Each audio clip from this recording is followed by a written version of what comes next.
K രാഘവനെതിരായ ആരോപണത്തിൽ ജില്ലാ കളക്ടറോട് report തേടുമെന്ന മുഖ്യ തെരഞ്ഞെടുപ്പ് ഓഫീസർ ടിക്കാറാം മീണ.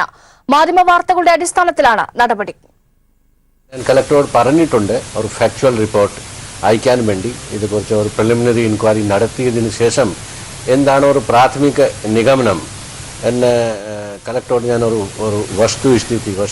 വസ്തുതാപരമായിട്ടുള്ള കാര്യങ്ങൾ നോക്കിയിട്ട് എനിക്ക് പെട്ടെന്ന് റിപ്പോർട്ട് അയക്കാൻ ഞാൻ പറഞ്ഞിട്ടുണ്ട്. കൂടാതെ പോലീസ് അതോറിറ്റിയോടും ഞാൻ ഒരു റിപ്പോർട്ട് ചോദിച്ചിട്ടുണ്ട്. റിപ്പോർട്ട് കിട്ടിയതിന് ശേഷം എന്തെങ്കിലും എനിക്ക് പറയാൻ സാധിക്കും. എന്നാലും ഇങ്ങനെയുള്ള ഒരു സംഭവങ്ങൾ നടക്കുമ്പോൾ ഇങ്ങനെ ഒരു പറഞ്ഞിട്ടുണ്ടെങ്കിൽ ഇത് ഇലക്ഷൻ കമ്മീഷൻ്റെ ഈ മാതൃക പെരുമാറ്റ ചട്ടത്തിൻ്റെ ഒരു വളരെ അതിൻ്റെ പരിധിയിൽ വരുന്ന ഒരു കാര്യമാണ്. അതുകൊണ്ട് മുഴുവൻ വശങ്ങൾ ഇതിൻ്റെ പരിശോധിക്കേണ്ടി വരും. മിക്കവാറും ഇന്ന് റിപ്പോർട്ട് കിട്ടും എന്നാണ് എൻ്റെ നിർദ്ദേശം. കാരണം വളരെ സീരിയസ് ഇഷ്യൂ ആണ്. വാർത്തയുടെ വിശദാംശങ്ങളുമായി ലെസ്ലി ജോൺ ചേരുകയാണ്. ലെസ്ലി, ഈ സംഭവം കെ രാഘവനെ മാത്രമല്ല കോൺഗ്രസ് നേതൃത്വത്തെ ഒന്നാകെ പ്രതിക്കൂട്ടിൽ നിർത്തുന്ന സംഭവം കൂടിയാണ്. ഈ സാഹചര്യത്തിലാണ് ജില്ലാ കളക്ടറോട് മുഖ്യ തെരഞ്ഞെടുപ്പ് ഓഫീസർ ടിക്കാറാം മീണ റിപ്പോർട്ട് തേടിയിരിക്കുന്നത്. വിശദാംശങ്ങൾ എന്താണ്? രേഷ്മ, കഴിഞ്ഞ ദിവസം മാധ്യമങ്ങൾ പുറത്തുവിട്ട ദൃശ്യങ്ങളിലാണ് 20 കോടി രൂപ തെരഞ്ഞെടുപ്പ് ചെലവുകളിലേക്കായി ചെലവാക്കേണ്ടതുണ്ട് എന്നുള്ള കാര്യം കെ രാഘവൻ വ്യക്തമാക്കുന്നത്. ഇത് മാതൃകാ പെരുമാറ്റച്ചട്ടത്തിന് വിരുദ്ധമായ നിലപാടെന്നാണ് തെരഞ്ഞെടുപ്പ് കമ്മീഷൻ കരുതുന്നത്. അതുകൊണ്ട് തന്നെ ഇതുമായി ബന്ധപ്പെട്ട വിഷയത്തിൽ പ്രാഥമികമായ അന്വേഷണം നടത്താനാണ് മുഖ്യ തെരഞ്ഞെടുപ്പ് കമ്മീഷണർ ഇപ്പോൾ കോഴിക്കോട് ജില്ലാ കളക്ടറോട് നിർദ്ദേശം നൽകിയിരിക്കുന്നത്. ഇന്ന് ഇതനുസരിച്ചുള്ള റിപ്പോർട്ട് ലഭിച്ച ശേഷമായിരിക്കും തുടർ നടപടികൾ സ്വീകരിക്കുക. എന്തായാലും അദ്ദേഹം സുതാര്യമായ തെരഞ്ഞെടുപ്പ് പ്രക്രിയയ്ക്ക് വിരുദ്ധമായ പ്രവർത്തനങ്ങളിൽ ഏർപ്പെട്ടു എന്ന് തന്നെയാണ് അദ്ദേഹം മുഖ്യ തെരഞ്ഞെടുപ്പ് കമ്മീഷണർ കരുതുന്നത്. അതുകൊണ്ട് തന്നെ ശക്തമായ നടപടി റിപ്പോർട്ട് ലഭിച്ചതിന് ശേഷം ഉണ്ടാകുമെന്ന സൂചനയും അദ്ദേഹത്തിന്റെ വാക്കുകളിൽ നിന്നും വ്യക്തമാണ്. ലെസ്ലി, കെ രാഘവനെതിരായ ആരോപണത്തിൽ ജില്ലാ കളക്ടറോട് തെരഞ്ഞെടുപ്പ് കമ്മീഷണർ റിപ്പോർട്ട് തേടും. വിവരങ്ങളാണ് ലെസ്ലി ജോൺ നൽകിയത്. കെ രാഘവനെതിരെയുള്ള ആരോപണം ഗൌരവമേറിയതെന്ന് CPM സംസ്ഥാന സെക്രട്ടറി കോടിയേരി ബാലകൃഷ്ണൻ. തെരഞ്ഞെടുപ്പ് ചട്ടലംഘനത്തെക്കുറിച്ച് കമ്മീഷൻ അന്വേഷിക്കണമെന്നും കോടിയേരി ബാലകൃഷ്ണൻ. അമിക്കസ് ക്യൂറിയുടെ റിപ്പോർട്ട് അർത്ഥമില്ലാത്ത ഒന്നാണ്. സർക്കാർ വാദം ശരിയെന്ന് ഹൈക്കോടതിയിൽ തെളിയിക്കാനാകുമെന്നും കോടിയേരി ബാലകൃഷ്ണൻ പറഞ്ഞു. സംരംഭകരിൽ നിന്ന് കോഴ പാരിതോഷികം സ്വീകരിക്കാമെന്ന് സമ്മതിച്ച കെ രാഘവന്റെ സംഭാഷണം പുറത്തുവന്ന സ്ഥിതിയിൽ സ്ഥാനാർത്ഥിയായി നിർത്തുന്നത് അനുചിതമാണെന്ന് എളമരം കരീം. കോൺഗ്രസ് ഇക്കാര്യത്തിൽ തീരുമാനമെടുക്കണം. വിഷയത്തിൽ നിയമ നടപടി സ്വീകരിക്കണമെന്ന് ആവശ്യപ്പെട്ട ഇലക്ഷൻ കമ്മീഷണർക്കും ചീഫ് ഇലക്ടറൽ ഓഫീസർക്കും ഇടതുപക്ഷ ജനാധിപത്യ മുന്നണി പരാതി നൽകുമെന്നും എളമരം കരീം കോഴിക്കോട് വാർത്താ സമ്മേളനത്തിൽ പറഞ്ഞു. ഒരു കോഴ അല്ലെങ്കിൽ പാരിതോഷികം ഒരു സംരംഭകരിൽ നിന്ന് കൈപ്പറ്റാമെന്ന് സമ്മതിച്ച അദ്ദേഹത്തിൻ്റെ സംഭാഷണം, അതിൻ്റെ വിഷ്വൽ ആൻഡ് ഓഡിയോ വെളിയിൽ വന്ന സാഹചര്യത്തിൽ അദ്ദേഹത്തിന് MP ആയിരിക്കാൻ അവകാശമില്ല, അർഹതയില്ല. ഇങ്ങനെ കള്ളപ്പണം ഉപയോഗിച്ച് തെരഞ്ഞെടുപ്പിൽ മത്സരിക്കുന്നു എന്ന് പരസ്യമായി സമ്മതിച്ച ഒരാളെ സ്ഥാനാർത്ഥിയായി വീണ്ടും നിർദ്ദേശിക്കുന്നത് അങ്ങേയറ്റം അനുചിതമാണ്. അതുകൊണ്ട് ഇന്ത്യൻ നാഷണൽ കോൺഗ്രസ് അദ്ദേഹത്തിൻ്റെ സ്ഥാനാർത്ഥിത്വം ഉടനെ പിൻവലിക്കണം. ഈ വിഷയത്തിൽ നിയമ നടപടികൾ ആവശ്യപ്പെട്ടുകൊണ്ട് ഇലക്ഷൻ കമ്മീഷനും സ്റ്റേറ്റ് ഇലക്ടറൽ ഓഫീസർക്കും ജില്ലയിലെ ഇലക്ടറൽ ഓഫീസർ കം റിട്ടേണിംഗ് ഓഫീസർക്കും ഇടതുപക്ഷ ജനാധിപത്യ മുന്നണി പരാതികൾ നൽകുന്നുണ്ട്. കെ രാഘവനെതിരായ കോഴ ആരോപണത്തിൽ ജനങ്ങൾ തിരിച്ചടി നൽകുമെന്ന് കാനം രാജേന്ദ്രൻ. തെരഞ്ഞെടുപ്പ് കമ്മീഷൻ ഉചിതമായ നടപടി സ്വീകരിക്കുമെന്നാണ് പ്രതീക്ഷയെന്നും കാനം വ്യക്തമാക്കി. തെരഞ്ഞെടുപ്പ് കമ്മീഷൻ അതിന് ഉചിതമായ നടപടി സ്വീകരിക്കട്ടെ. നമുക്കിപ്പോൾ അതിനെക്കുറിച്ച് പ്രൊഡിക്റ്റ് ചെയ്യേണ്ട കാര്യമൊന്നുമില്ല. അതൊക്കെ വാർത്തകളാണ്. വാർത്തകളെ സംബന്ധിച്ചിടത്തോളം തെരഞ്ഞെടുപ്പ് കമ്മീഷൻ അന്വേഷിക്കാനായിട്ട് പറഞ്ഞിട്ടുണ്ട്. അന്വേഷിച്ച് കണ്ടെത്തട്ടെ. സുപ്രധാനമായ ഘട്ടമാണ്. അത് ജനങ്ങൾ തിരിച്ചറിയും ഇത്തരം കാര്യങ്ങളൊക്കെ. ഹോട്ടൽ ഇടപാടിൽ 5 കോടി രൂപ കോഴ ആവശ്യപ്പെട്ട കെ രാഘവനെതിരെ കോഴിക്കോട് വ്യാപക പ്രതിഷേധം. രാഘവനെതിരെ തെരഞ്ഞെടുപ്പ് കമ്മീഷൻ നടപടി സ്വീകരിക്കണമെന്ന് CPM ജില്ലാ സെക്രട്ടറി P മോഹനൻ മാസ്റ്റർ. രാഘവനെ സ്ഥാനാർത്ഥിത്വത്തിൽ നിന്ന് പിൻവലിപ്പിക്കാൻ കോൺഗ്രസ് നേതൃത്വം തയ്യാറാകണമെന്നാവശ്യപ്പെട്ട് DYFI പ്രവർത്തകർ പ്രകടനം നടത്തി. അതേസമയം ആരോപണം തെളിയിച്ചാൽ പൊതുപ്രവർത്തനം അവസാനിപ്പിക്കുമെന്ന് കെ രാഘവൻ പ്രതികരിച്ചു. വൻകിട ഹോട്ടൽ ഇടപാടിൽ 5 കോടി രൂപ കോഴ ആവശ്യപ്പെടുന്നതിനിടെ ഒളിക്യാമറയിൽ കുടുങ്ങിയ കെ രാഘവനെതിരെ വ്യാപക പ്രതിഷേധം.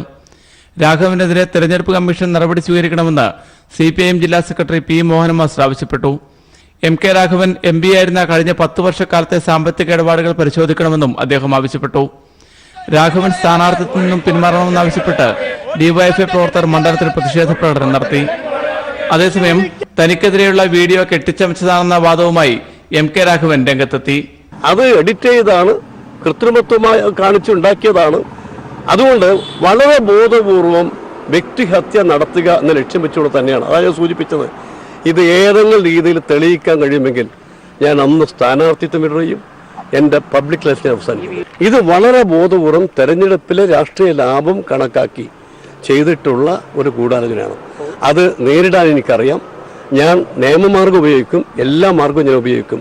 രാഷ്ട്രീയമായി നേരിടും, നിയമപരമായി നേരിടും. അതുകൊണ്ട് ഈ കാര്യത്തിൽ ഇങ്ങനെ വ്യക്തിഹത്യ നടത്തുന്ന രാഷ്ട്രീയം. ആരോപണം തെളിയിച്ചാൽ പൊതുപ്രവർത്തനം അവസാനിപ്പിക്കുമെന്നും അദ്ദേഹം വ്യക്തമാക്കി. News bureau, Kozhikode. പ്രളയം സംബന്ധിച്ച അമിക്കസ് ക്യൂറി റിപ്പോർട്ട് രാഷ്ട്രീയ പ്രേരിതമാണെന്ന ആക്ഷേപം ഉയർന്നു. കോൺഗ്രസ് അനുഭാവിയും കോൺഗ്രസ് സർക്കാരിന്റെ കാലത്ത് സർക്കാർ അഭിഭാഷകനുമായിരുന്ന അഡ്വക്കേറ്റ് ജേക്കബ് അലക്സ് തെരഞ്ഞെടുപ്പ് കാലത്ത് റിപ്പോർട്ട് പുറത്തുവിട്ടതാണ് സംശയത്തിനിടയാക്കുന്നത്. സാങ്കേതിക വിദഗ്ധരടങ്ങുന്ന കേന്ദ്ര ജല കമ്മീഷന്റെ റിപ്പോർട്ടിലെ കണ്ടെത്തലുകൾക്ക് വിരുദ്ധമാണ് ഈ രംഗത്ത് യാതൊരു വൈദഗ്ധ്യവുമില്ലാത്ത അഭിഭാഷകന്റെ റിപ്പോർട്ട്. കേരള ജനത ഒരേ മനസ്സോടെ അതിജീവിച്ച മഹാപ്രളയം മനുഷ്യനിർമ്മിതമാണെന്ന് കണ്ടെത്തിയ അമിക്കസ് ക്യൂറിയുടെ റിപ്പോർട്ട് രാഷ്ട്രീയ പ്രേരിതമാണെന്ന ആക്ഷേപം ഉയർന്നു കഴിഞ്ഞു. അമിക്കസ് ക്യൂറിയായ അഡ്വക്കേറ്റ് ജേക്കബ് അലക്സിന് കോൺഗ്രസുമായുള്ള അടുത്ത ബന്ധമാണ് സംശയത്തിന് ഇടയാക്കുന്നത്. കഴിഞ്ഞ UPA സർക്കാരിന്റെ കാലത്ത് സർക്കാർ അഭിഭാഷകനായിരുന്നു അഡ്വക്കേറ്റ് ജേക്കബ് അലക്സ്. ചെങ്ങന്നൂർ സ്വദേശിയായ അഭിഭാഷകൻ ഡാം മാനേജ്മെന്റ് വിദഗ്ധനോ കാലാവസ്ഥ വിദഗ്ധനോ അല്ല. ഈ വിഷയത്തിൽ ഇദ്ദേഹം യാതൊരു പഠനവും നടത്തിയിട്ടുമില്ല. തെരഞ്ഞെടുപ്പ് കാലത്ത് തന്നെ റിപ്പോർട്ട് ഹൈക്കോടതിക്ക് സമർപ്പിക്കുകയും കൂട്ടത്തിൽ മാധ്യമങ്ങൾക്ക് പകർപ്പും നൽകിയതാണ് സംശയത്തിന് ഇടയാക്കിയിരിക്കുന്നത്. തൊട്ടുപിന്നാലെ കോൺഗ്രസ് നേതാക്കൾ ഒന്നടങ്കം സർക്കാരിനെതിരെ പ്രചരണ ആയുധമാക്കി വിഷയം മാറ്റുകയും ചെയ്തു. അമിക്കസ് ക്യൂറി റിപ്പോർട്ട് ചർച്ചാ വിഷയമാകുമ്പോൾ പ്രളയത്തിന് ശേഷം സാങ്കേതിക വിദഗ്ധരടങ്ങുന്ന കേന്ദ്ര ജല കമ്മീഷൻ സമർപ്പിച്ച റിപ്പോർട്ടും പരിശോധിക്കേണ്ടതുണ്ട്. തുടർച്ചയായി ഉണ്ടായ അതിവർഷമാണ് പ്രളയ കാരണമെന്ന് ഡേറ്റകളുടെയും വസ്തുതകളുടെയും സഹായത്തോടെയാണ് കമ്മീഷൻ വിശദീകരിച്ചത്. പ്രളയം മനുഷ്യനിർമ്മിതമാണെന്ന വിചിത്രവാദത്തെ നിശിതമായ പരിശോധനയ്ക്ക് വിധേയമാക്കിയിരുന്നു. ഡാമുകൾ നേരത്തെ തുറക്കാതിരുന്നതാണ് പ്രളയ കാരണമെന്ന വാദത്തെയും സാങ്കേതിക വിദഗ്ധരടങ്ങുന്ന റിപ്പോർട്ട് തള്ളിക്കളയുന്നു. ടെക്നിക്കൽ കമ്മിറ്റിയും പഠനം നടത്തിയിരുന്നു. IIT മദ്രാസും പർഡ്യൂ യൂണിവേഴ്സിറ്റിയും ചേർന്ന് നടത്തിയ പഠനത്തിലും പ്രളയം മനുഷ്യനിർമ്മിതമാണെന്ന് പറയുന്നില്ല. ഐക്യരാഷ്ട്രസഭയുടെ ഏജൻസികൾ വരെ പ്രളയം സൃഷ്ടിച്ച പ്രത്യാഘാതങ്ങളെക്കുറിച്ച് പഠിക്കുകയും നിർദ്ദേശങ്ങൾ സമർപ്പിക്കുകയും ചെയ്തിട്ടുണ്ട്. അങ്ങനെയിരിക്കെ ഹൈക്കോടതിയിൽ കൊടുക്കേണ്ട റിപ്പോർട്ട് അമിക്കസ് ക്യൂറി ഒരേ സമയം മാധ്യമങ്ങൾക്ക് നൽകിയതാണ് സംശയത്തിന് ഇടയാക്കിയിരിക്കുന്നത്. News bureau, Kochi. തൃശൂർ ചിയാരത്ത് വിദ്യാർത്ഥിനിയെ തീവെച്ച് കൊലപ്പെടുത്തി. ചിയാരം സ്വദേശിനിയും ബിടെക് വിദ്യാർത്ഥിനിയുമായ നീതുവാണ് കൊല്ലപ്പെട്ടത്. പെൺകുട്ടിയുടെ സുഹൃത്ത് വടക്കേക്കാട് സ്വദേശി നിതീഷ് പോലീസ് കസ്റ്റഡിയിലായി. പ്രണയാഭ്യർത്ഥന നിരസിച്ചതാണ് കൊലപാതക കാരണമെന്നാണ് നാട്ടുകാർ പറയുന്നത്. വീട്ടിൽ കയറിയ പ്രതി പെൺകുട്ടിയെ പെട്രോൾ ഒഴിച്ച് കത്തിക്കുകയായിരുന്നു. നിതീഷിന്റെ നിരന്തരമായ വിവാഹ അഭ്യർത്ഥന നീതു നിരസിച്ചതിന്റെ വൈരാഗ്യത്തിലാണ് കൊലപാതകം. പുലർച്ചെയോടെ ബൈക്കിലെത്തിയ പ്രതി ചിയാരത്തെ നീതുവിന്റെ വീട്ടിലേക്ക് പിൻവാതിൽ വഴി പ്രവേശിക്കുകയായിരുന്നു. തുടർന്ന് ഇരുവരും തമ്മിൽ വാക്കുതർക്കത്തിൽ ഏർപ്പെടുകയും നിതീഷിന്റെ കയ്യിൽ കരുതിയിരുന്ന പെട്രോൾ ഒഴിച്ച് നീതുവിന്റെ ദേഹത്ത് തീ കൊളുത്തുകയുമായിരുന്നു. ഇന്ന് രാവിലെ 7-നും 7:30-ക്കും ഇടയിലായിരുന്നു സംഭവം. വീട്ടിലെ ശുചിമുറിയിലാണ് മൃതദേഹം കിടന്നിരുന്നത്. നിതീഷ് വീട്ടിൽ അതിക്രമിച്ച് കടന്നതാകാനാണ് സാധ്യത എന്നും കരുതപ്പെടുന്നു. ബഹളം കേട്ട് ഓടിക്കൂടിയ നാട്ടുകാരാണ് പ്രതിയെ പിടികൂടി പോലീസിൽ ഏൽപ്പിച്ചത്. വീട്ടുകാരും നിലവിളി കേട്ട് ഓടിയെത്തിയ നാട്ടുകാരും തീയണയ്ക്കാൻ ശ്രമിച്ചെങ്കിലും പെൺകുട്ടിയുടെ ജീവൻ രക്ഷിക്കാനായില്ല. ശരിക്കും കത്തി ഞങ്ങളകത്തിയെ നോക്കുമ്പോൾ കുട്ടി ശരിക്കും കരിഞ്ഞ് കിടക്കും. ഒരു ഞരക്കം മാത്രമേ ഉള്ളൂ. ബിടെക് വിദ്യാർത്ഥിനിയാണ് കൊല്ലപ്പെട്ട നീതു. നീതുവിന്റെ അമ്മ വർഷങ്ങൾക്കും മരിച്ചതാണ്. അച്ഛൻ ഉപേക്ഷിച്ചു പോവുകയും ചെയ്തു. നിലവിൽ മുത്തശ്ശിക്കും അമ്മാവനൊപ്പമായിരുന്നു നീതുവിന്റെ താമസം. നിതീഷ് ഏറെ നാളായി പെൺകുട്ടിയെ ശല്യം ചെയ്യുന്നതായി വീട്ടുകാരും പറയുന്നു. എറണാകുളത്തെ സ്വകാര്യ IT കമ്പനിയിൽ ജീവനക്കാരനാണ് പ്രതിയായ നിതീഷ്. News bureau, Thrissur. രാഹുൽ ഗാന്ധി വയനാട്ടിൽ നാമനിർദ്ദേശ പത്രിക സമർപ്പിച്ചു. പ്രിയങ്ക ഗാന്ധി, KC വേണുഗോപാൽ, ഉമ്മൻചാണ്ടി, രമേശ് ചെന്നിത്തല തുടങ്ങിയ നേതാക്കന്മാർക്കൊപ്പമാണ് അദ്ദേഹം എത്തിയത്. കൽപ്പറ്റ SKMJ സ്കൂളിൽ ഹെലികോപ്റ്ററിലെത്തിയ രാഹുൽ തുറന്ന ജീപ്പിലാണ് കളക്ടറേറ്റിൽ എത്തിയത്. കളക്ടർക്ക് മുൻപാകെയാണ് പത്രിക സമർപ്പിച്ചത്. ശേഷം 2 കിലോമീറ്ററോളം പ്രചരണത്തിന്റെ ഭാഗമായി റോഡ് ഷോയും നടത്തി. അനൂപ് ചേരുകയാണ് വിവരങ്ങളുമായി. അനൂപ്, രാഹുൽ ഗാന്ധി പത്രിക സമർപ്പിച്ചിരിക്കുന്നു. എന്താണ് സമഗ്ര വിവരങ്ങൾ? AICC അധ്യക്ഷൻ രാഹുൽ ഗാന്ധി വയനാട്ടിൽ പത്രിക സമർപ്പിച്ചതിനു ശേഷം മടങ്ങിപ്പോയിരിക്കുന്നു. രാഹുൽ ഗാന്ധി രാവിലെ 11:15 എത്തിയത്. KC വേണുഗോപാൽ, ഉമ്മൻചാണ്ടി, പ്രിയങ്ക ഗാന്ധി തുടങ്ങി ദേശീയ സംസ്ഥാന നേതാക്കൾ ഉൾപ്പെടെ അദ്ദേഹത്തോടൊപ്പം പത്രികാ സമർപ്പണത്തിന് എത്തിയിരുന്നു. കൽപ്പറ്റ കളക്ടറേറ്റിലാണ് SKMJ സ്കൂൾ ഗ്രൗണ്ടിൽ നിന്ന് അദ്ദേഹം പത്രികാ സമർപ്പണത്തിനായി എത്തിയത്. കളക്ടറേറ്റിലെത്തി ജില്ലാ വരണാധികാരി കളക്ടർക്ക് മുൻപാകെയാണ് അദ്ദേഹം പത്രിക സമർപ്പിച്ചത്. കൽപ്പറ്റ SKMJ സ്കൂളിൽ ഹെലികോപ്റ്ററിലാണ് രാവിലെ അദ്ദേഹം എത്തിയത്. അതേ പത്രിക സമർപ്പിച്ചതിനു ശേഷം ഇവിടെ നിന്ന് ആദ്യം ഒരു തുറന്ന ജീപ്പിൽ കളക്ടറേറ്റിലേക്ക് പോവുകയും അതിനുശേഷം കൽപ്പറ്റ നഗരത്തിലൂടെ ഏതാണ്ട് 2 കിലോമീറ്ററോളം നീളുന്ന റോഡ് ഷോ സംഘടിപ്പിക്കുകയും ചെയ്തു പ്രചരണ പരിപാടികളുടെ ഭാഗമായി. ഇതിനുശേഷം അദ്ദേഹം കൽപ്പറ്റ നേരത്തെ വന്നിറങ്ങിയ SKMJ സ്കൂൾ ഗ്രൗണ്ടിലേക്ക് തന്നെ മടങ്ങിപ്പോയി. അവിടെ നിന്നാണ് അദ്ദേഹം ജില്ലയിൽ നിന്ന് മടങ്ങിയത്. ഏതായാലും അദ്ദേഹത്തിന്റെ ജില്ലയിലെ ആദ്യത്തെ പ്രചരണ പരിപാടിയാണ് റോഡ് ഷോയിലൂടെ UDF ഉദ്ദേശിച്ചത്. ഈ നിരവധി ആളുകളാണ് ജില്ലയ്ക്ക് അകത്തും പുറത്തു നിന്നും ഇതിന് ഈ റോഡ് ഷോയിൽ അദ്ദേഹത്തെ രാഹുൽ ഗാന്ധിയെ കാണുവാനായി എത്തിയത്. ഏതായാലും അദ്ദേഹം പത്രികാ സമർപ്പണത്തിന് ശേഷം മടങ്ങിപ്പോയിരിക്കുന്നു. ഇപ്പോൾ വയനാട്ടിൽ ഏതാണ്ട് സ്ഥാനാർത്ഥി ചിത്രം ഏതാണ്ട് പൂർണ്ണമായിട്ടുണ്ട്. മുഖ്യ കക്ഷികളുടെ അല്ലെങ്കിൽ മുഖ്യ മുന്നണികളുടെ എല്ലാ സ്ഥാനാർത്ഥികളും പത്രിക സമർപ്പിച്ചു കഴിഞ്ഞു. രാഹുൽ ഗാന്ധി വയനാട്ടിൽ നാമനിർദ്ദേശ പത്രിക സമർപ്പിച്ചിരിക്കുന്നു. പ്രിയങ്ക ഗാന്ധി, KC വേണുഗോപാൽ, ഉമ്മൻചാണ്ടി, രമേശ് ചെന്നിത്തല തുടങ്ങിയ നേതാക്കന്മാർക്കൊപ്പമാണ് അദ്ദേഹം എത്തിയത്. വിവരങ്ങളാണ് അനൂപ് നൽകിയത്. ഇടവേള. കോൺഗ്രസ് പഴയ കോൺഗ്രസ് അല്ലെന്ന് കാനം രാജേന്ദ്രൻ. കോൺഗ്രസ് നേതാവാണ് അധികാരത്തിൽ വന്നാൽ രാമക്ഷേത്രം നിർമ്മിക്കുമെന്ന് പറഞ്ഞത്. ഇത് കോൺഗ്രസിന്റെ അപജയം ചൂണ്ടിക്കാട്ടുന്നു. ഇടതുപക്ഷത്തെ ആക്രമിക്കാൻ പ്രളയത്തെ ഉപയോഗിക്കുന്നു. കേരളത്തെ സഹായിക്കാൻ UDFും NDAയും ഒരു ഇടപെടലും നടത്തിയില്ലെന്നും അദ്ദേഹം പറഞ്ഞു. പ്രത്യേകിച്ച് സൗത്ത് ഇന്ത്യയിൽ ഏതാനും സീറ്റുകൾ ഉണ്ട് എന്നുള്ളത് ഒഴിച്ചാൽ കോൺഗ്രസ് അല്ല പ്രധാനപ്പെട്ട. കോൺഗ്രസ് നിൽക്കുമ്പോൾ പഴയ കോൺഗ്രസിനെ കുറിച്ചാണ് നിങ്ങൾ ചിന്തിക്കുന്നത്. പഴയ കോൺഗ്രസ് അല്ല ഇപ്പോഴത്തെ കോൺഗ്രസ്. ഇല്ല, ഞങ്ങൾക്ക് പ്രീ പോൾ അലയൻസ് ഇല്ല. ഇത് നിങ്ങൾ തെറ്റിദ്ധരിച്ചിരിക്കുകയാണ്. അമിക്കസ് ക്യൂറി എന്ന് വെച്ചാൽ ആരാണ്? കോടതിയുടെ വിധി ഇനി വരാനിരിക്കുന്നതേ ഉള്ളൂ. അമിക്കസ് ക്യൂറിയുടെ പ്രാധാന്യമേ ഉള്ളൂ. അതൊരു വക്കീൽ മാത്രമാണ്. അദ്ദേഹം ഒരു സാങ്കേതിക വിദഗ്ധനല്ല. റിസർവ് ബാങ്ക് പലിശ നിരക്കുകൾ കുറച്ചു. അടിസ്ഥാന നിരക്കുകൾ 0.5% കുറച്ചത്. റിപ്പോ നിരക്ക് 6%, റിസർവ് റിപ്പോ നിരക്ക് 5.75% കുറച്ചത്. ഇതോടെ ഭവന വാഹന വായ്പകൾക്ക് പലിശ കുറയും.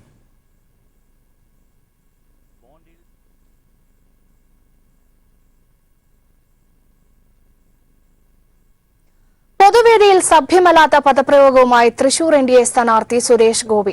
15 ലക്ഷം എല്ലാവരുടെയും അക്കൌണ്ടിലെത്തുമെന്ന മോദിയുടെ വാഗ്ദാനം ന്യായീകരിക്കുന്നതിനാണ് സുരേഷ് ഗോപി രോഷാകുലനായത്. മാർച്ച് 31 കെ സുരേന്ദ്രന്റെ തെരഞ്ഞെടുപ്പ് പരിപാടിയിൽ സംസാരിക്കുമ്പോഴായിരുന്നു സുരേഷ് ഗോപി MPയുടെ സഭ്യമല്ലാത്ത പ്രതികരണം. ഇന്ത്യൻ പൗരൻ ഓരോരുത്തരുടെയും പേരിൽ 15 ലക്ഷം രൂപ വരെ വെച്ച് പങ്കുവെച്ച് കൊണ്ടുവന്ന് വിടാനുള്ള പണമുണ്ടത് എന്ന് പറഞ്ഞതിന് മോദി ഇപ്പൊ തന്നെ ആ കറവ പശുവിന്റെ നടുവിലേക്ക് തണുത്ത വെള്ളം കോരി ഒഴിച്ച് ചൊരത്തി കറന്ന് അങ്ങ് ഒഴുക്കി അണ്ണാക്കിൽ കൊണ്ട് തള്ളിത്തരുമെന്നാണോ അതിന്റെ അർത്ഥം? ഇത് ഈ ഭാഷയിലേ സംസാരിക്കാൻ പറ്റും. സ്ത്രീകളും കുട്ടികളും അടങ്ങുന്ന പൊതുവേദിയിലായിരുന്നു സുരേഷ് ഗോപി MPയുടെ സഭ്യമല്ലാത്ത പദപ്രയോഗമടങ്ങുന്ന വിവാദ പരാമർശം. 15 ലക്ഷം എല്ലാവരുടെയും അക്കൌണ്ടിൽ എത്തുമെന്ന പ്രധാനമന്ത്രിയുടെ വാഗ്ദാനം ന്യായീകരിക്കുന്നതിനിടയിലായിരുന്നു സുരേഷ് ഗോപി MP ശോഭിച്ചതും തുടർന്ന് ഒരു ജനപ്രതിനിധിയുടെ ഭാഗത്തു നിന്ന് ഒരിക്കലും വരാൻ പാടില്ലാത്ത പരാമർശം നടത്തിയതും. NDA സ്ഥാനാർത്ഥി കൂടിയായ സുരേഷ് ഗോപിയുടെ പരാമർശം വിവാദമായതോടുകൂടി വൻ പ്രതിഷേധമാണ് സമൂഹമാധ്യമങ്ങളിലൂടെ ഉയരുന്നത്. News desk people TV. ആറന്മുളയിൽ നിന്ന് വന്ന 6 വയസ്സുകാരി ആരതി കൃഷ്ണ KN ബാലഗോപാലിന് 1000 രൂപ തെരഞ്ഞെടുപ്പ് ഫണ്ടിലേക്ക് കൈമാറി. പ്രളയത്തിൽ ജീവൻ നഷ്ടമാകുമെന്ന ഘട്ടത്തിൽ രക്ഷകരായി മത്സ്യത്തൊഴിലാളികളെ എത്തിച്ച KN ബാലഗോപാലിനോടുള്ള സ്നേഹ സമ്മാനവുമായാണ് ആരതിയും കുടുംബവും എത്തിയത്. ജീവിത സ്വപ്നങ്ങളെ കവർന്നെടുത്ത പത്തനംതിട്ട ആറന്മുളയിലെ 10,000-കണക്കിന് കുടുംബങ്ങളിലൊന്നാണ് ആരതിയുടെ മലക്കരയിലുള്ള മുരിങ്ങൂർ പൗർണമി.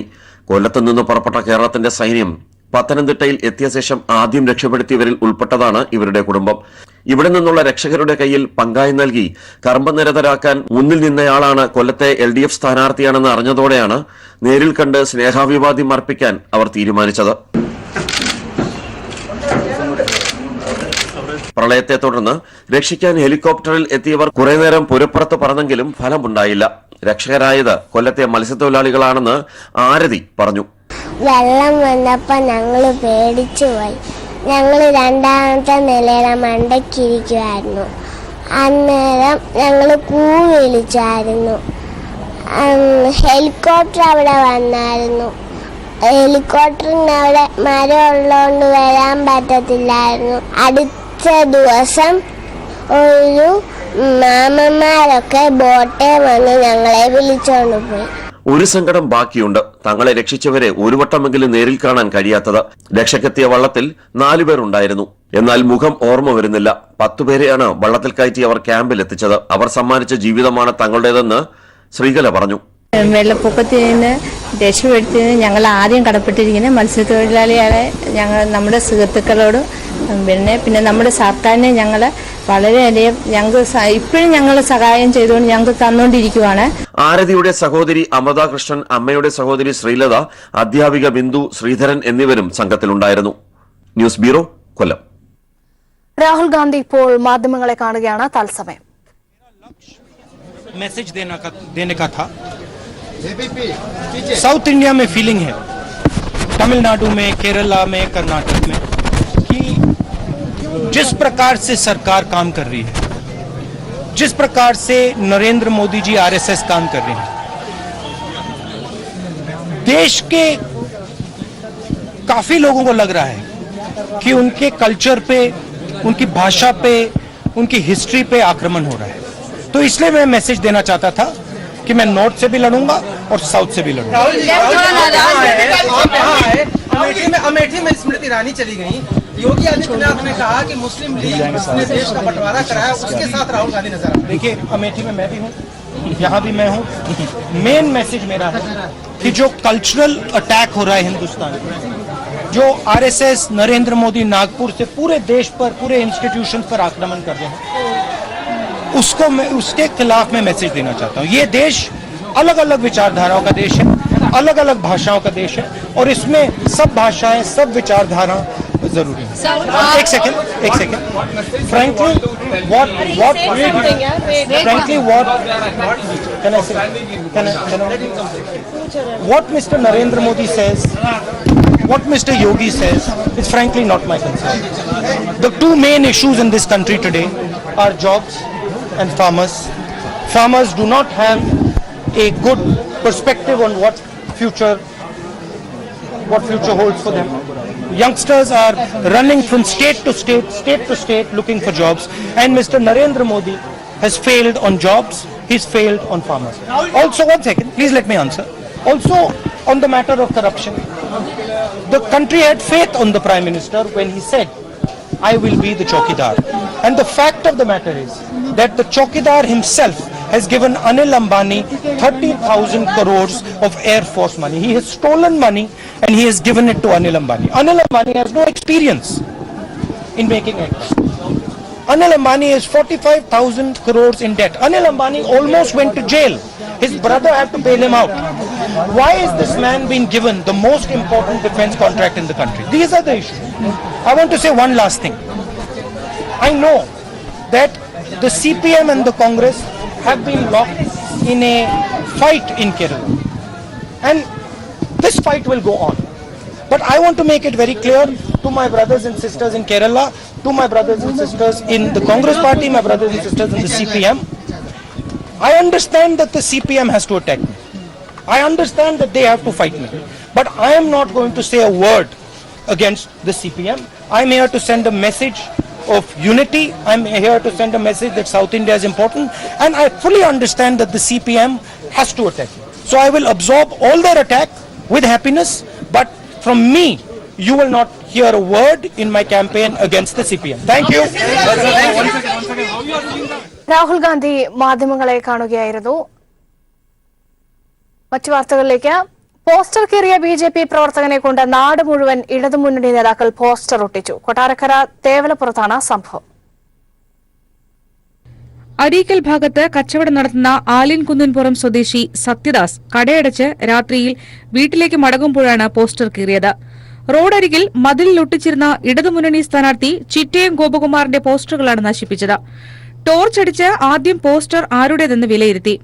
പിന്നെ ചുറ്റും കണ്ണോടിച്ച് ആരും കാണുന്നില്ലെന്ന് ഉറപ്പാക്കി സത്യദാസ് പോസ്റ്ററുകൾ കീറിക്കളഞ്ഞ ശേഷം ഒന്നും സംഭവിക്കാത്ത പോലെ നടന്ന് വീട്ടിലേക്ക് പോയി.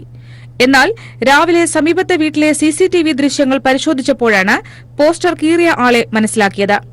BJP പ്രവർത്തകനായ സത്യദാസിനോട് വഴക്കുണ്ടാക്കാൻ ഇടതുമുന്നണി പ്രവർത്തകർ തയ്യാറായില്ല. പകരം 150 പോസ്റ്റർ നൽകി. നാട് മുഴുക്കെ ഒട്ടിക്കാൻ നിർദ്ദേശിച്ചു. സംഗതി വിഷയമാക്കേണ്ടെന്ന് കരുതി സത്യദാസ് പോസ്റ്ററുകൾ ഒട്ടിക്കുകയും ചെയ്തു. തിരുവനന്തപുരം നാഷണൽ ക്ലബിൽ പണം വെച്ചുള്ള ചീട്ടുകളെയും വാതുവയ്പും നടത്തിയതിന് ശശി തരൂരിന്റെ ഗൺമാൻ വിനോദ് കുമാർ ഉൾപ്പെടെ 38 പേരെ കന്റോൺമെന്റ് പോലീസ് അറസ്റ്റ് ചെയ്തു. റെയ്ഡിനിടെ കണക്കിൽപ്പെടാത്ത രൂപയും കണ്ടെത്തിയിട്ടുണ്ട്. തിരുവനന്തപുരം നാഷണൽ ക്ലബിൽ പണം വെച്ചുള്ള ചീട്ടുകളിയും വാതുവെപ്പും നടത്തിയതിനാണ് ശശി തരൂർ എംപിയുടെ ഗൺമാൻ വിനോദ് കുമാർ ഉൾപ്പെടെ 38 പേരെ കന്റോൺമെന്റ് പോലീസ് അറസ്റ്റ് ചെയ്തത്. റെയ്ഡിനിടെ കണക്കിൽപ്പെടാത്ത രൂപയും കണ്ടെത്തിയിട്ടുണ്ട്. സെക്രട്ടേറിയറ്റിന് പുറകിലുള്ള നാഷണൽ ക്ലബിൽ ഷാഡോ പോലീസാണ് റെയ്ഡ് നടത്തിയത്. കമ്മീഷണർക്ക് ലഭിച്ച രഹസ്യ വിവരത്തിന്റെ അടിസ്ഥാനത്തിലായിരുന്നു റെയ്ഡ്. നാളുകളായി ഇവിടെ പണം വെച്ചുള്ള ചീട്ടുകളി നടക്കുന്നതായി പരാതികൾ ഉയർന്നിരുന്നു. ബാർ ലൈസൻസ് മാത്രമുള്ള ക്ലബിൽ പണം വെച്ചുള്ള ചീട്ടുകളിയും വാതുവെപ്പും നടത്തിയെന്ന കുറ്റമാണ് പോലീസ് പിടിയിലായവർക്കെതിരെ ചുമത്തിയിരിക്കുന്നത്. പോലീസ് അറസ്റ്റ് ചെയ്തവരെ പിന്നീട് ജാമ്യത്തിൽ വിട്ടയച്ചു. റെയ്ഡുകൾ വ്യാപകമായി തുടരുമെന്ന് കമ്മീഷണർ അറിയിച്ചു. News bureau, Thiruvananthapuram.